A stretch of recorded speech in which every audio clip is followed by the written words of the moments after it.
Oh, hey, folks. This is Real Honesty with Jonn Ritland and the Durbinator. I want to announce, however, that this will be the Durb's last show for a couple weeks. You are heading to Scotland!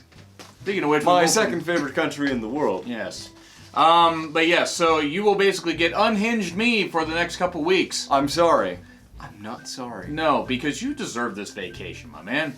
But in all honesty, you guys are gonna get me for the good shows and the bad shows and stuff like that. It's the bad show. I promise to be less unhinged in this review. There were good parts to it. There were. There were shit parts to it. There were. Corey's commentary. There were. I know that he's trying to play a heel. Let me just get this out of the way real quick. I know he's playing a heel. I know Vince is screaming in his ear. Vince needs to have a coronary during the show or something. Anything to get him off the show. Sorry, at this point. Because Vince ain't retiring. He will die running the company. Mm-hmm. They need to go to a two-man team. If you want to put Corey on Raw, fine. If you want to put Corey on SmackDown, fine. You can't have him on both shows. Yeah. You can't do, and go to two. You don't need three people in NXT. Need to go to a two-person commentary team because otherwise it's ridiculous. Anyway, KO's promo. Well, it was Baron Ziggler's whiny shit. Yep. And I like Ziggler, but I do too. I don't know what the hell that was, but anyway. Yeah, it wasn't very good. But hey, it was cool. Owens, and everything, hyping this. Should have been May. So then we get Kofi versus Owens. Hey, it was a good match. It was pretty much on par with their Money in the Bank match. Mm-hmm. Crowd was a little bit hotter, despite the fact they're in Tulsa, which is the home of Bill Watts. Yeah. Scary thought. Things get dumber with the crowd later on. Things get dumber with Bill Watts? That too. I mean, more racist. But anyway, Kofi. Yes. And Owens having a good match. Kofi wins. It was good. It was good stuff. Bravo. Cup of Kofi. And then, oh look, the 24/7 title stuff where Truth and Carmella are escaping. It's a good diversion. It can also be a good way to divide a segment. And divide the fans. And John wouldn't consider it, but you could think of it like a palate cleanser. Sometimes that palate cleanser may be bleach, but it's a palate cleanser nonetheless. You and I are on totally opposite sides for this. And look, I don't mind fun in wrestling. I really don't. But the Hardcore Championship, when Crash Holly did that stuff, was great. That was also in 2000. You don't need to be doing this now. They could also done the 24/7 rule with another belt. Have someone present the challenge. Yeah, something. Hey, do it with the tag team titles. Or force it upon somebody. Like, Finn Balor's the Inter-IC title, right? Yes. Cool. So, like, Shane McMahon goes, you know what? I don't think you're defending that belt enough. So here's what I'm going to do. Mm-hmm. We're going to instate 24/7 rule on that belt. You could have done that. You could have done that with the U.S. Championship belt, though Rey Mysterio was injured. You could have at least done open challenges every week, something like that. The answer is not more championships. Mid-card belt should always be defended every week. Yeah. It just they could have done anything other than this. Yeah. Because it's not the best use of their talents. It makes them look like goofs. Nobody's going to take them seriously. And I am not a goofy goober. Yep. Anyway. He says, anyway, no, we're all goofy. But I was waiting for that. Daniel and Rowan. Daniel and Rowan are out there. God. And the crowd was bad. They're the Planet Champions, Chris. The crowd was so dumb during this entire segment. Because they booed saving the planet. Yes, and they cheered fracking and oil. To be fair, it's almost like it's a Republican state or something. To be fair, some people are idiots out there. Some. I'm not saying all y'all are because I Oklahoma were the. Oh, and I should probably not sing that one. Going on yeah, actually, currently there's a also, lot of Daniel Bryan. Side note: Wilbur is. I mean, Jen Bryan's and all that things, whatever. But cows usually have the ones that we eat. Not usually boys. Just saying. Wilbur. You taste the utter defeat of meat. Yeah. So, it was fun. Look, they're basically saying that there's no tag team division, which it's not wrong. There's barely a tag team division in NXT. Yeah. Outside of, 4 teams. Yeah, it's almost like Vince doesn't know what tag team is. He's only been in the business for 4 or 5 decades. Which is weird because one of his favorite teams was the Valiant Brothers. Mm-hmm. And then Eddie Graham and his brother. He loved teams like that when he was younger. I'm just saying, and he built a lot of his earlier company. His dad built a lot of his company around tag teams and stuff like that. It just, I get it if you have too many people on the roster. That's why they need to clean house with some of this. They really do. Mojo Rawley was at his best when he was in a tag team with Zack Ryder. Yeah, because some people aren't all that great. Some people are Mario Jannetty even in the tag team, and then some people are like Al Snow as Leaf Cassidy. And I love Al Snow. He just wasn't good in the New Rockers because it was doomed to fail. But yeah, so Daniel and Rowan are talking about, oh wait, there's a team that wants to face them. Kayla says there's a team that wants to face them, which means that Kayla's making the matches now, apparently. Alternatively, or upper management was like, hey, Kayla, let them know that they've got a match tonight. You're just gonna torpedo that right there. No. Okay. No, I'm just steamrolling it. Oh, okay. That's a good point. Heavy Machine. Because guess who's up? Heavy Machinery. Oh yeah, right. I did not know Otis could coherently talk in a promo. The more you know. There's no was, graphic up here because I don't have the time for that. Yeah, no. There's no reason. But yeah. Of course, Daniel Bryan says, we will not defend the titles in this fracking state. Someone's been watching a lot of Battlestar Galactica. It's funny because you had to actually tell me which version of it used that. Yep. So, then we get Sonya and Mandy passing out the muscle and fistness commercial, or ad, or whatever it is. I mean, would you be shocked if that's what it was called? Would you be shocked? Yes, actually I would, because that would not get published. Wouldn't. Well, okay, at least not on WWE TV. Right. But they're passing out. Mandy Rose is on the muscle and fitness, cover. Good for her. Her and Sonya. I don't mind Mandy. Mandy probably should have won the Money in the Bank briefcase, even though I get where they're going with Bayley. But they kind of really don't know what the fuck they're doing with Sonya. Nope. It's kind of sad. Ember also was reading Dr. Jekyll and Mr. Hyde. That is Ember's appearance on this show. Yes. She got some bunch of magazines dumped on her, and that's about it. And I know not everybody can be utilized on every single show, but come on, guys, you gotta do better. Like a Corey Graves wet dream, she was covered by nothing but Mandy. Thanks for that, Chris. You're welcome. You had to do that, didn't you? Yes. Yeah, okay, it is what you do. Carmella versus Mandy, Sonya at ringside. Well, Mandy won, which was the right call. Yeah. You didn't need Carmella winning. Nope. And yeah, okay, so Mandy won. All right, cool. I'm not against it. I mean, it's over Carmella, which doesn't really mean anything. Carmella was a champion once. Thanks for reminding me of that, Chris. You're welcome. It was a fucking abortion of a title reign. It's not her fault. No, it just didn't work. Took you a moment there, huh? I was actually there for Siski's debut, which was really, really funny. We were chanting Baby Killer at him, and the camera people. Wholesome entertainment. Anyway. Yes, wholesome entertainment. Ruthless aggression. 24/7 title. More stuff backstage. Yep. So Carmella's out in the ring, and Truth is just running around. The B team, Jinder tries pinning him. That doesn't work. Then he gets introduced to Jim Morrison in the Doors. Yes, he gets introduced. Of course, the White Door knocks him down because in Vince's world, the Whites always knock the Muslims down. It's not Muslim. Sikh? Yeah. Whatever. I don't know the difference. I'm sorry. I'm not trying to be culturally insensitive. I never try to be that. Anyway. The B team, Tozawa, Darvari, and others are chasing after him, and then all of a sudden, Truth is gone. Wait, he's in a photo booth. Why is there a photo booth back there? In case they need to take some pictures of themselves. I mean, seriously, again, why is there a photo booth back there? It's so weird. Yeah. It's too convenient. Maybe the arena does other things and they have it there for that reason. They wheel it out. I don't know. Mm-hmm. And then we have Alistair saying, cutting a promo and laughing, which is scary. Yes. But he says... He's looking for he's waiting patiently for anyone to challenge him. Yes, who will pick a fight? I want somebody to pick a fight with me. And who responds on Twitter? He's not your buddy, pal, but he is Buddy Murphy. Yes. So, I would love to see that match. Okay, but seriously, who do you think is going to be the person to face Alistair? Fuck if I know. Okay. They haven't built anyone for it.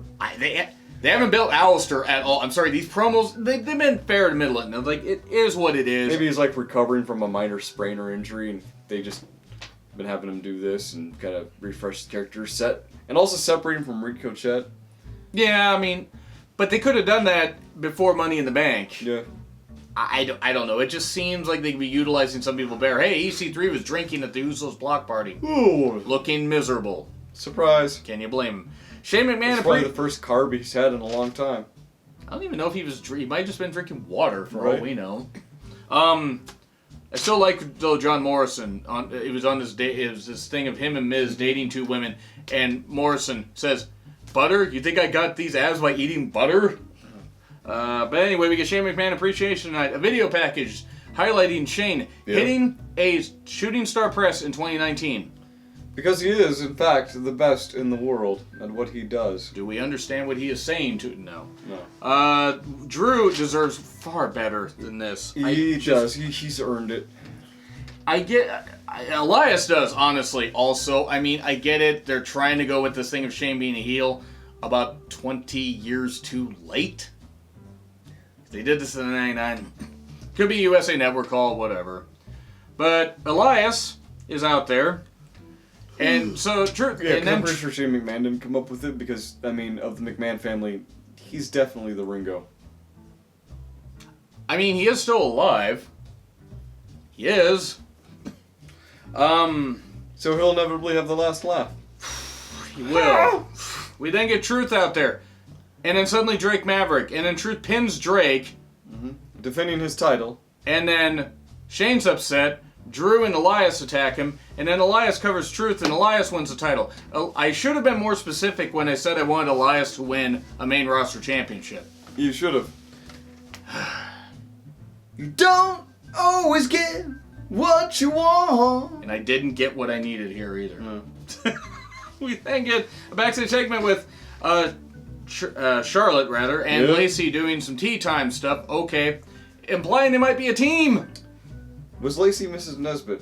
She might have been. She might have been. We just needed her. We just need some weird wings to spring out. So we then get Lars, an announcement that Lars versus Lucha House Party Super Showdown. Lars versus 3 Mexicans. What could possibly go wrong? Everything. Woo! It's getting really hard for me to loot. I mean, I haven't rooted for Lars for a while. Yeah. I'm operating off of like 4 hours of sleep, so I'm You're just tired. Like, yeah. But we then get Bayley versus Lacey in a pretty good match. Charlotte on commentary, putting over the fact that maybe they should team. Charlotte and Lacey, that is, which I like. Except then Bayley won, and then Charlotte and Lacey brawled, and Charlotte in a freaking oversized sports coat and heels. The heels got kicked off, and she kicked Lacey. Yep. So we're either gonna get them brawling. By the way, Bayley enjoyed watching 2 blonde women fight in front of her. Yeah, hopefully we're gonna be seeing a little mini feud between Lacey and Charlotte before they kind of come to terms with they work better together as a team. We may end up with another bar effect, like with Sheamus and Cesaro. Yeah, 2 guys that you could never picture being a functional tag team and as efficient as they were. I hope neither of them gets spinal stenosis like Sheamus, because Sheamus has not been on since the Raw. So you're saying Charlotte should stop doing moonsaults? Her knees are going to get destroyed more doing that than anything else. So, but I've decided to switch from moonsaults to lion salts. Jericho, the fuck? No, we What the fuck, man? He's gonna win. Oh god, I can't. I'm gonna win. Jon Moxley making his New Japan debut in a week, by the way. Yeah. So we get more exciting things on the horizon. Orton and Triple H's package. Mm-hmm. So yeah, that match is happening again. Correct. In 2019. Correct. Because the Saudis are living in the past. Saudi Arabian government, at least. We then get Andrade with a promo, and it's talking about Finn Balor. Yeah. They kept his English speaking brief, specific, to the point. It's working. Yeah. And that's the key. Give him time, build him up naturally. He'll get better at delivering promos in English. But maintain some of this course. Let Zelina handle the long promos. It's fine. She's really good at that. And just let Andrade. He'll come into his own in time. He still doesn't need to really learn English. Vince is just a horrible racist, but I like that he is learning. He's clearly taking to it. I'm glad he is. And I'm glad he's being featured. Yes. And maybe he'll beat Balor in Saudi Arabia and no one will care, even though I like No one's going to be watching except for you and like a bunch of other people who review wrestling. Yes, I review it. I watch it, so But you not don't me, have to. because you should be on vacation. Yeah. Right. I want to enjoy my time off, thank you. Unfortunately, it can sound like we're employed here. But Andrade, of course, the one line he said where he said I powerbombed you, it sounded like I powerbombed you, and I just pictured him powerbombing Heyman off a ladder, and I want to see that because I want to see that fat toad face fuck off TV. Moving on. Better on promos though, and hype to face Balor at Super Showdown. Firefly Funhouse. It's the same as Raw. You were busy. You did not get to see it. Well, yesterday, but I got to see it today. I find it interesting where all of his little personalities are becoming more and more unstable. And remember, folks, well, after he described his other persona as the Fiend, just remember, folks, Fiend is only one letter away from being a friend. So let him in. I would like to clarify something because there are people, and there are a lot of people, it's not just specific ones maybe watching this. Don't think I'm calling out just one person. There are many that have said, I don't give things a chance before I start shitting on them. That's actually not true. Because otherwise I wouldn't have given New Japan a chance. You can look at me in that tone of voice all you goddamn well want, but I am willing to give things a chance. I didn't think Elias's character was going to get over, and it got over on the main roster, which is great. Mm-hmm. I like Lacey, but I didn't think that was good. I didn't think, they were going to go with her. They have, and that's good. I didn't think Mandy was any good. She proved me wrong. Shayna has proven me wrong. A lot of people have proven me wrong. I don't mind goofy shit in wrestling. I just have no faith that they're actually going to use Bray correctly. I just don't. Yeah. And sorry, I don't think it's very good. Which I think is fair. That doesn't mean I have anything against anybody that hates it or loves it, rather. Aren't you excited for the inevitable spook fest that will be Aleister Black versus Bray Wyatt? Okay, if they want to actually use Aleister Black, yeah, I know it was. Yeah, I didn't really know. I'm interested to see where this direction goes. I think they're trying to be too clever for their own good, which may overall hurt them, unless they elevate the rest of their product and add more depth to their product, which they'll never do, because Vince McMahon likes big sweaty men, and that's about the gist of what he is. And he's also an idiot. He is. Invariably. Not an idiot enough to fake Roman Reigns' cancer, you fucking moron. So, we get Roman Reigns and Truth versus Drew and Elias and Hey, John, what match is this? Fourth. The fourth match in a 2-hour show. Yep. How many matches does NXT typically have? 3 to 4. Yeah, in an hour? Or even 45 to 50 minutes, yeah, sometimes, yeah. Cool. I get that they're trying to hype Super Showdown, which is bigger than WrestleMania. Bullshit, by the way. But, I mean, you can never imagine it taking place anywhere else but a vibrant and progressive country. That's right. Like Saudi Arabia. Don't hate gay people or hate women, and by the way, we hate you, just so you know. At least I do. You dumb fucks. So, moving on from that. This is why religion has no place in government. Religion has no place. So, Truth was mainly beat up. He got the shit beat out of him like, before. Right. And then on the stage. And it was mainly Reigns 1-on-2. Corey, again, needs to be removed from commentary, at least on one show. We then get Reigns winning. And then, of course, Elias took the pin, because of course he did. Oh, and then he said, hey, wait, Truth, you could cover him. Truth is now the new 24/7 champion. Again! I know that it's a jobber title, I get it, whatever. They've already made Elias look like a goof because he never wins any big matches. I mean, yeah. Which is sad, because he deserves better, he's a hell of a talent. Drew deserves better. C, that's what I'm giving it, C. Yeah, overall, this was a very middling show. C's a fair grade for that. It was better than Raw. But if you see Raw and you see SmackDown and you want to grade them, see my poll right up here. See my poll. See my poll. It's got like 5 grades on it. Or leave a comment down below. Hit like and dislike and maybe hit subscribe while you're at it. Once again, he will be on vacation. He threw me off with that. He will be on vacation for the next 2 weeks.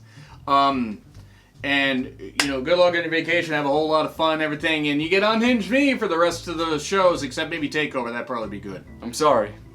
They get the Unhinged Me? Yes. They like Unhinged Me. Anyway, I am Jonn Ritland. That is... I'm the Durbinator. Yes, and we will see you in 2 weeks. You will see me soon.